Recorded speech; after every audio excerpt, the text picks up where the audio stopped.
Okay, so let's say, like, your business is just on fire. I mean, things are going so well, right? Yeah. You're hiring new people, tons of orders, you're feeling great.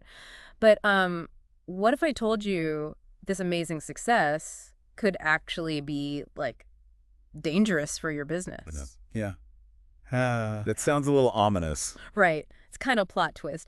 But that's exactly what we're digging into today with this article by Kamyar Shah. It's called Growth and Scaling Downfalls Part 2, and it's for Coruscant Technologies. Okay, and I'm guessing this Kamiar guy, he knows what he's talking Oh, about. for sure. He's a seriously experienced operations and marketing executive. So, like, he's seen firsthand how companies deal with huge growth, the good, the bad, and the ugly. And I bet there's a lot we can learn from that. Absolutely. We're going to break down his advice, so you can, like, spot those problems before they even start. And believe me, Shaw does not mess around. He points out some serious things to watch out for, especially when your business is, ready to take off. Gotcha. So no sugarcoating. Nope, none at all. And he starts right off the bat with something that might seem obvious, budgeting. But I gotta ask, we all know businesses budget all the time. So what makes this different when it's specifically about growth? Yeah, that's a good question.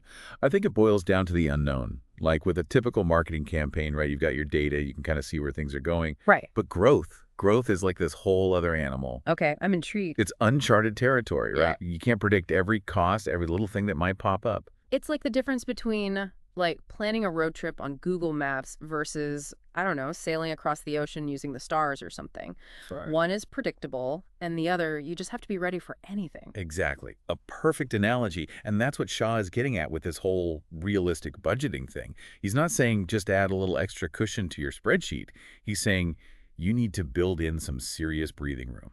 So not just budgeting for what you think it'll cost, but planning for surprises. Exactly. Larger error margins. Yeah. Not because you're expecting things to go wrong, but because you just don't know what you don't know.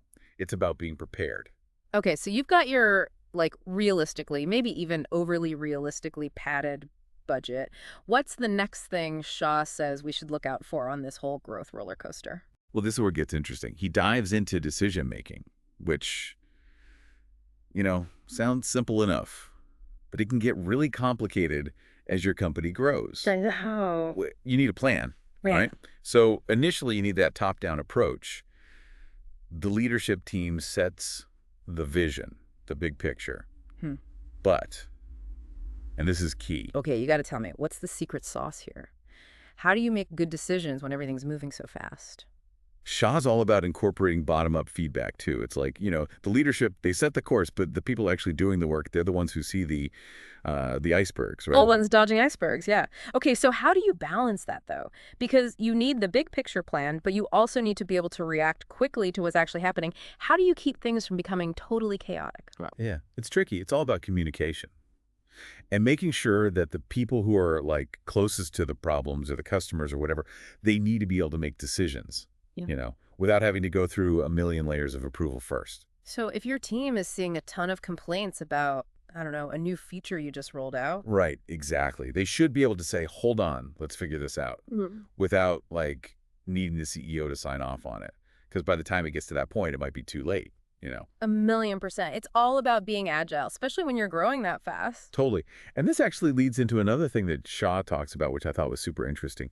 He calls them, get this, tripwires. Tripwires. Okay, I gotta be honest. When I first read that, I was picturing, like, booby traps in a jungle or something. Yeah, I know, right? Sounds a little intense for the business world, but trust me on this one. Okay, you've got my attention. So, what are we talking about here? What are tripwires in this context? They're like warning signs, early warning signs. Mm-hmm. We often just focus on the good stuff with growth, more money, more customers, all that. But we don't always think about what could go wrong. Right, like what if you can't handle all those new customers? Or your inventory system totally explodes? Exactly. Shaw's saying you need to set these tripwires, basically specific metrics that if they get tripped, something might be up. It's like a check engine light for your business. I like that, a check engine light. Okay, so give me an example. What would that look like in real life? So let's say you're an online store, Right. right? And you're having like a record-breaking month for sales. Mm-hmm. Everything's coming up roses. But then your tripwire could be that all of a sudden your customer reviews take a nosedive. Or maybe you're getting way more product returns than usual. Oh, I see. So even if the sales numbers look great, those things could be a sign that something deeper is wrong. Yeah, exactly. And the sooner you catch it, the better. Because otherwise it could turn into a way bigger problem down the road. It's like, don't ignore the check engine light. Exactly. And this all ties back to what we were saying about empowering your team, Right. right? Because those tripwires, they're only helpful if the people who are actually seeing those warning signs, if they feel like they can speak up. You know, this is making me think about a time when... Actually, you know what? I'm going to save that story for later. This is all great stuff, but I know we're running out of time for today. So if someone's listening to this and they're feeling a little overwhelmed, like growth is exciting, but also kind of scary, what's the one thing you would tell them based on what we've talked about with Shaw's article? Honestly, don't try to control everything. Mm. I mean, yeah, playing carefully, talk to your team a lot, make sure your systems can handle change. Mm. Those are all good things.